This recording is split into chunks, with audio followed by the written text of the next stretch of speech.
So the next word heterogamy marriage. It is opposite to the homogamy. Hetero అంటే different అనమాట. అంటే hetero అంటేనే different. That is a root which is adding to the suffix at the front side. ఈ ఇందులో ఈ హెట్రోగమీలో గమి అనేది కూడా ఒక సఫిక్స్, హెట్రో అనేది ఒక ప్రిఫిక్స్, రెండు రూట్సే adding and form a new word.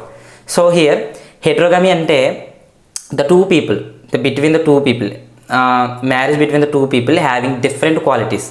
అంటే not same caste, not same educational background, not same financial background also.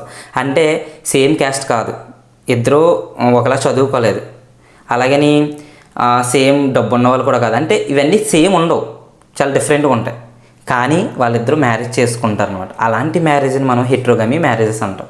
Love marriages అన్నీ కూడా దీనికి బెస్ట్ ఎగ్జాంపుల్గా మనం చెప్పచ్చు.